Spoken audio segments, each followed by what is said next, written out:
My name is Ranjit, and my background is like a embedded software developer. I'm working in Volvo Cars for like past 7 years, mostly doing the Android platform work. So past 5 years is mostly into the product development, and past 2 years I'm mostly working into forward-leaning prototypes, especially focusing on Android automotive operating system, platforms, framework, apps, and those areas. Yeah, so today I will talk about vendor Apex. We have been exploring this for like from our open source exploration as a part of open source automotive consortiums like Cobesa under Cobesa workgroup. So I will share my screen, please. I think I will switch off my video at the moment and for better performance. Okay.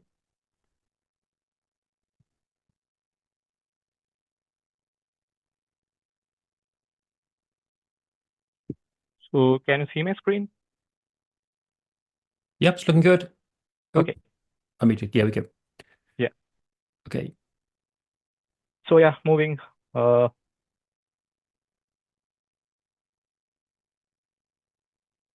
second. I can't move my. Yes. So it's about me. Those who already worked in Android platform, you might be familiar with the syntax. So software developer, and my expertise is mostly into Android platforms. So before starting Apex, I just want to give you lines about Project Mainline. Probably you already know about Project Mainline. So from Android 10 onwards, Google has introduced modularization of core OS components or system components to enable them to update it out of the normal Android release cycle. These updates are delivered as APKs or APEXs through Google Play System updates. So these are applicable for highly privileged OS components, and which is a part of a system. And if you look at, I just give some references to the modules which are applicable, like the system modules. I'm not going through all of the modules individually. Instead, you can refer this later on. So when you look at from Android 10 to Android 14, there are a lot of modules that is being converted to these APEXs or APKs, which can be updated out of from the normal Android release cycle. So 10, it's 14 modules, and when you look at the Android 14, it has been to almost 41 modules has been Apex compatible. And all the code snippets that is coming in upcoming slides are based on Android 15, and it's based on the car emulator, which is in the staging phase. So now the next slide. So Apex is Android Pony Express. It is a container format introduced from Android 10, and this is mainly used to install for lower layer system modules. And this is a zip file in which the files are stored uncompressed, and these are located at 4K boundaries so that it is easy to access for the read from the memory. So the Apex, it packages, updates, and updates various components, Android components. It can pack native services, libraries, hardware abstraction layers, Android runtime, class libraries, configurations file, system security components like file context for SELinux.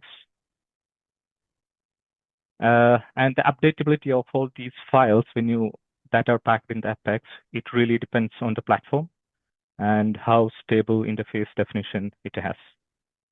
So I can explain that later on with an example. So why not APK instead? Why Apex? It's a question that can be arises in these cases. So Google has a explanation why they choose Apex, why this design.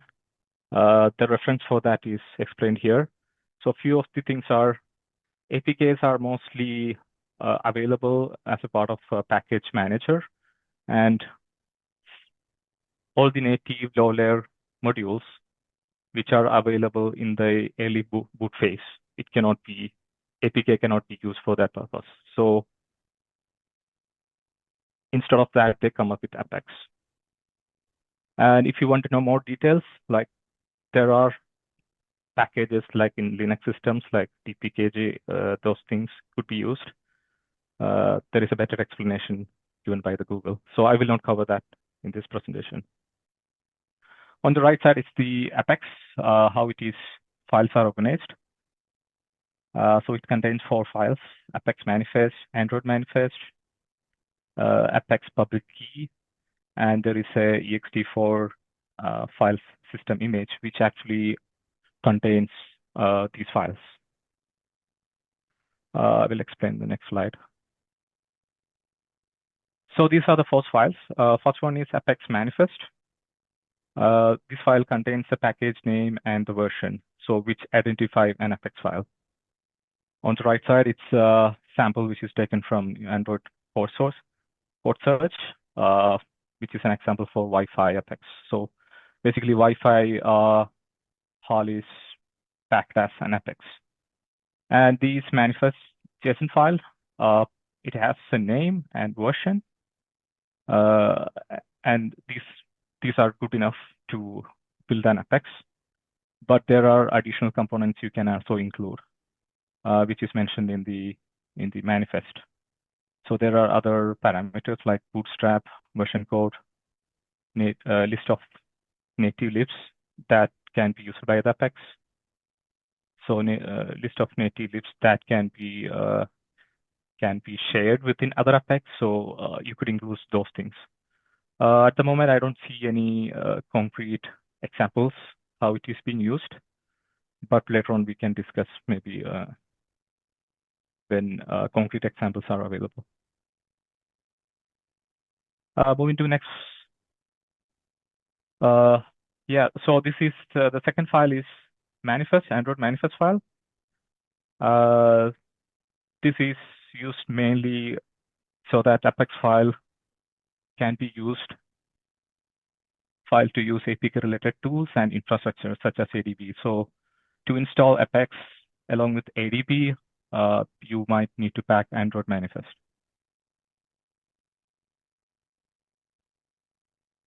And next thing is the payload. This is an ext4 file system image backed by the DMART. So DMART is Android's one of the security component that ensures the integrity of data in the partitions. So especially read-only partitions like system and vendor. And this image is mounted by runtime via a loopback device. And if you look at on the right side, it contains these manifest JSON file. The binaries you bundle, all the shared libraries you used, the jar files, so it includes configuration files, all this. This is a public key. So the Apex, it uses 2 signing methods. One is the Apex payload. So this has to be signed. And it uses the public key mentioned here is to sign the file system image. And at the runtime, this key ensures that the downloaded Apex is signed with the same entity that signs the same Apex in built-in partition. So that the verification, it ensures the integrity of the new updates that is coming from Apex. Yes, this Apex file, which is, it also uses another, it is actually an APK file, and it uses same APK signature procedures when it is trying to distribute through Play Store. And what are the naming conventions used? Yes, there are 3 mainly. Com.Android, yes, it is reserved for AOSP Apexes, mainly It is not unique to any company or devices. It is updated by the Google. And next one is com.company. Of course, it can be like if Volvo Cars is updating something, it could be like stuff from com.volvocars or com.other companies. So it is a set for the company. And within the company, if they produce multiple devices, then you could use those names after that. So yes, moving to next is Apex Manager. So this Apex Manager is a native process. It's a daemon which runs in the native layer, and it is responsible for verifying, installing, and uninstalling the Apex files. So by default, of course, the Apex file are part of or pre-installed on the devices, usually under System Apex or Vendor Apex or what other partitions like product, other things during the OS build. So these versions, which are in system or Apexes, can be superseded by updates installed later in data Apexes. These updates can come from either from ADB. You can have new Apex versions and you can install through ADB. But that is only applicable for development environment, like a user debug. And the second is through some authenticated source, like Play Store. The new updates could be distributed through the Play Store. So this is how. So we have Apexes in those partitions. Once the system boots up, the Apex Manager or ApexD is responsible for verifying it. So it will verify its signature, integrity. Once it is completed, it will mount the Apex at /Apex. So the Apex will take the name /Apex name and version, and this is mentioned in the manifest file, Apex manifest JSON file. So one could install multiple versions of Apex. So a device can have multiple versions installed, but activated one at a time. On the right side, it's a snapshot taken from the Android 15 car emulator. So when I just go through the app to the target and just listed in the Apex, so I could see, it's a list of system Apexes, which are, delivered by the Google. So you can see Apex and two versions. One is without version and one is with a version. So the currently activated version of Apex is always without the version.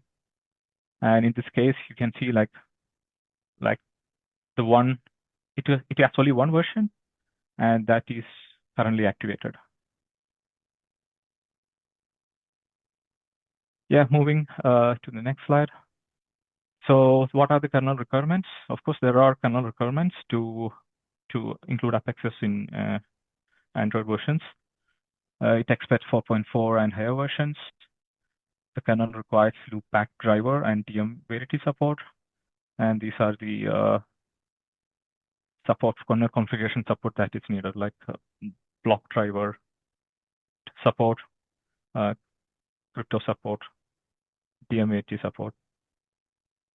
Yeah, so just keep it here. I haven't dig deep into this kernel side. And one of the dependencies that Apex, when you pack some modules into the Apexes, is transitive dependency. So when you pack a service which contains, or a binary which depends on another shared library, which depends on another shared library, so how does it work? So will it pack it along with this Apex or not? So it actually depends on the dependency. So it can be stable. If it's a stable dependency, like VNDK is supported, like LLNDK libraries, then Apex, all the dependencies are just recorded. These libraries are not will not be bundled with Apex. So instead, it will just record the dependency into its internal database, and these interfaces are made available at the runtime. And one of the examples is the libbinder NDK. This is a stable library which is a part of the NDK, which enables the Android binder IPC. So yeah, so if you pack any module which you include this library, this will not be packed. And then when it comes to non-stable dependency, so actually the Apex will bundle those libraries as a part of Apex. One of the examples is yeah, the C++ libraries. So always the recommendation when you do Apex is to use stable interfaces and or avoid non-stable dependencies as much as possible, because these are the updates that's coming out of this OTA. So you have to be very careful. Another recommendation is you can statically link these libraries to the Apex or native libraries. Sorry, native services. Yeah, moving to next. Okay, this is our main topic. So vendor Apex. So all the Apex that I talked with is mostly system Apex. Of course, the Google is the main producer or releasing those updates. But when it comes to vendor, there are modules that vendors can write and release in the similar fashion. Those are vendor Apex. So these Apexes are installed by the build system, automatically at vendor partition, and these are activated at runtime by the Apex manager or ApexD, just like Apexes in other partitions. So yeah, it enables the natural bundling and enables the modularization of any feature implementations on the vendor image. And OEMs could use, so for example, there would be HAL implementations which delivered by different vendors. So OEMs could use different versions of same HAL and try to benchmark it, and it is possible to activate one at a time. So it's fairly easy to benchmark in very early stages. On the right side is vendor Apexes. When I just listed for the Android 5 RM limiter, there are few 4 Apexes that are listed. Yeah, so benefits of vendor Apex. It's a faster development. You could bundle a feature in a vendor Apexes for quicker testing and iterations. Simplify workflow. You could push individual Apexes instead of rebuilding the whole image and flash it. I mean, as a platform, if you have been involving in platform development, you know how painful it is. Just if you build changes few line, it will take maybe minutes to reflash the whole image. Streamlined updates. Yes. So the reinstalling an Apex automatically updates all the bundle libraries and other configuration files which are a part of Apex. And also it's easy to debug. It enables easier debugging.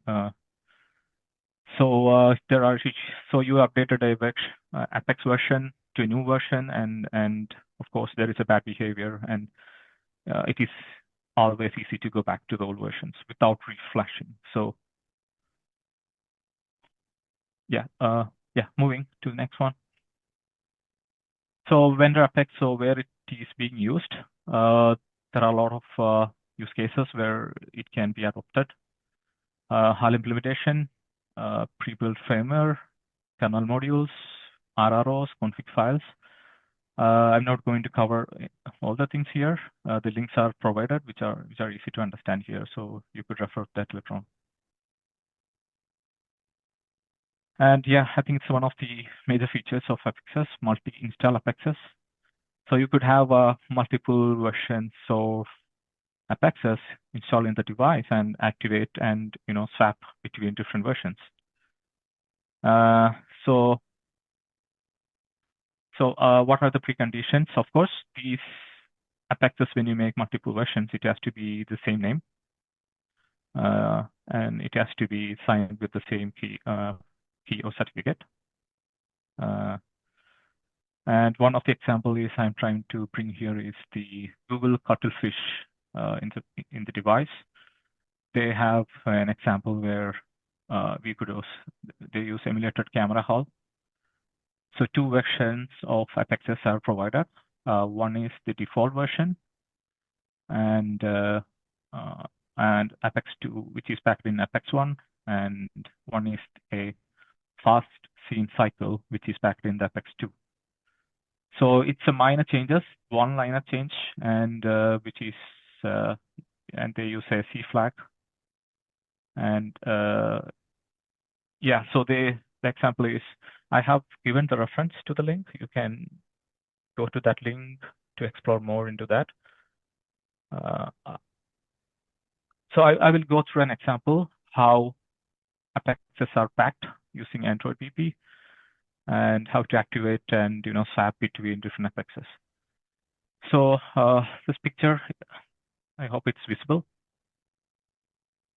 Of course, you have to mention, okay, this is Apex default, which will be used in the Apex later on. And the name, the manifest, Apex manifest JSON we have to provide.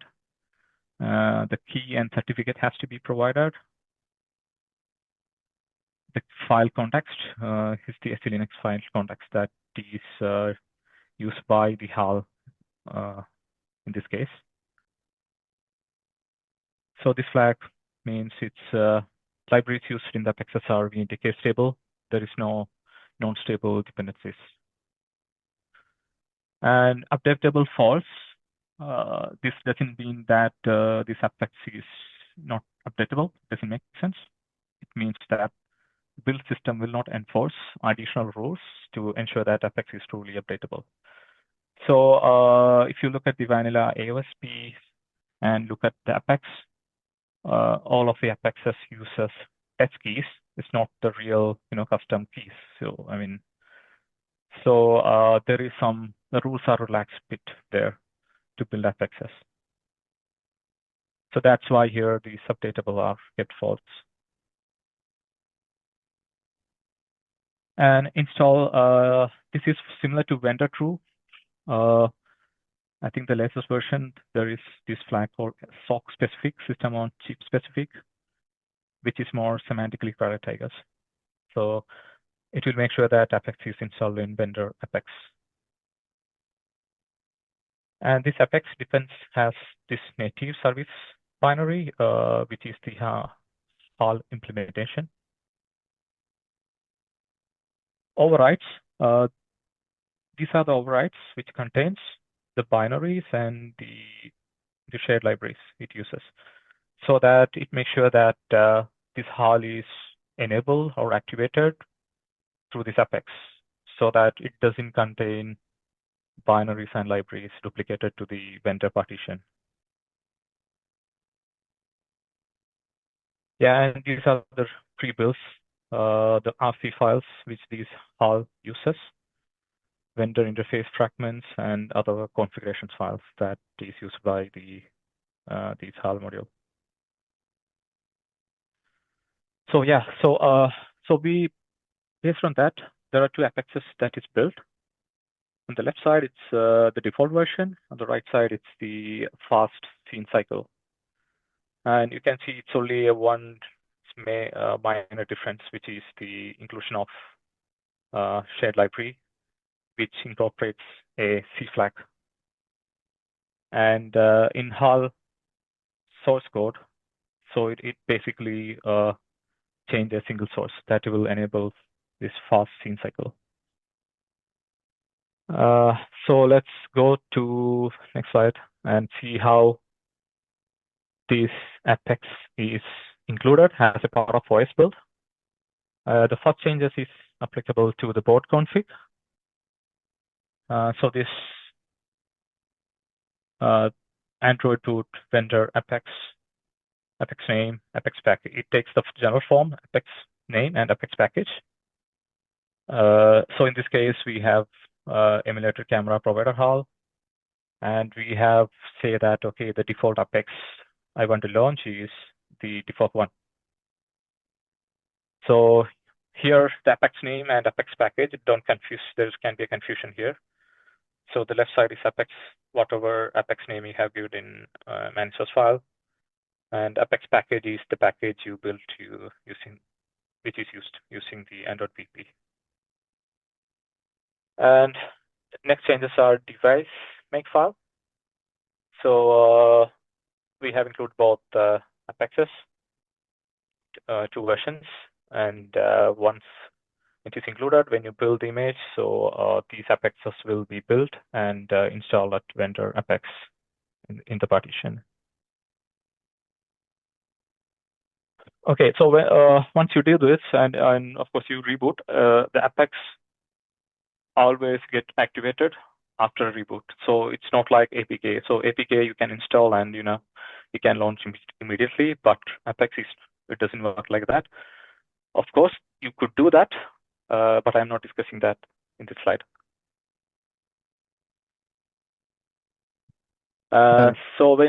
Sorry. So Ranjit, you have a couple of minutes left. Yeah, I will just finish there. Excellent. So, good. Yeah. Yes. So when you reboot, the default Apex will launch. And next step is to activate the second Apex. So it is done through the persistent property. And you could mention you can mention the second Apex file and you can reboot. And on reboot, the second Apex will be activated. So this is how you swap between the Apexes. Yeah, so coming back to the Android Automotive, so we work mostly on Android Automotive operating systems. So we were wondering how could we adopt these. So one of the best example we could try is the vehicle HAL, which is the heart of the Android Automotive operating system. This enables the communication between the Android service and the other part of the other nodes in the vehicle. And the idea is to have a unified vehicle HAL Apex, which will facilitate different communication as new hardwares are coming for the automotives. So you could have the different versions and switch back between different Apexes. You don't need to have a different code bases for different variants and models. And there is an activity that is going on in Covesa. Those who are interested can look at it. The link is provided here. Yeah, I think this is my last slide. This is one of the open questions I had when I looked this topic. So does CTS cover the updatability of highly privileged core OS modules? I don't find much documentation around this. So I think it only covers the default Apexes, not the updatability. But it's up to the OEMs to ensure that updates are trustworthy using these, proper Apex signature mechanisms. You can find about a vulnerability that arose last year with some public keys are being published publicly, and it was a major vulnerability, but later on fixed through Play Store updates. Does OEM will have able to update vendor Apexes from the Play Store? I don't know. Like till now, there is no tangible evidences. Okay, that's from my side, Chris. And if you have any questions, yes, I'm open for questions. There are a few topics I ignored in this one, like compressed. There are compressed Apexes topics and signature mechanisms, but I would guess it doesn't fit under this 30 minutes time slot. Okay. So yeah, thank you. Thank you very much, Ranjit. That's fascinating. Certainly a bunch of things in there that I need to delve into. I do have a question. Yeah, so regarding the Apex. Is it like, do we need to specify the SE Linux policies for the Apex? Like, is it like, what's the default SE Linux policies for the Apex when you push it? For Apex, it's mostly the file context that you can include or pack it as a part of Apex. That's the only possibility at the moment. And any other dependencies it has to go to the other SE Linux, which is a part of AOSP. And is like, can we write like, can native service access a system service in Apex? Is there a possibility to do that? Do you mean a vendor service trying to access a system service, or Yeah, I'm just wondering because sometimes due to security, yes? I mean, of yeah. course, you could do through the Android AIDL or Heidel, which is going to be deprecated soon. But yeah, of course, you could continue with the AIDL for sure. No, from the Apex, there are some system service APIs which you could directly access, right? So, is there an option like, does Apex? Yes, Because yes. it's like sometimes the Android doesn't allow because of the security violations. So yeah, just wanted to know like if that is also not possible. Yes. So once Apex is activated and mounted, it exposes a binder API. It can be accessed by other system services. So where you could extract information. Yeah, I mean, I can share the chat, those links.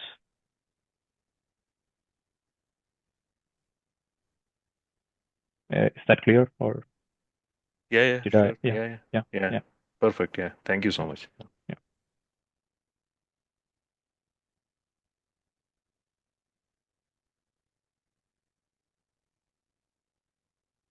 A question for the vendor Apex. Do you see this as a mechanism to rolling out updates in the field for devices for new HAL implementation, HAL bug fixes, or just for development? So just the exploration done is just for development, user debug. But whatever is mentioned, it's all the property updates is done through ADB, right, with root access. But it depends on OEM. OEM has different ways of updating those persistent system properties in a secure way.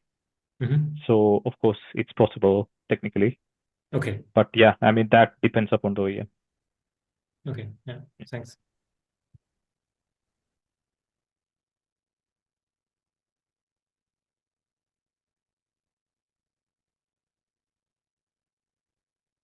Super. Any more have any questions burning in their brains? And yeah, one more addition to that. So when you work with the user debug or taking vanilla versions from AOSP, these Apex include the test keys, which are public keys. So and the things is different when you go to the user build, where OEMs have to use their custom keys, right, with these Apexes. Then of course there is a script which is used by OEM to reassign those with custom keys. But there was a bug last year that happened where OEMs kept some of the keys public. So yeah, anyone with that keys, basically upgrade those Apexes. But gladly, I mean, they could roll out the new upgrade that fixes those. So yeah, I mean, it's a different story when it comes to user build for sure.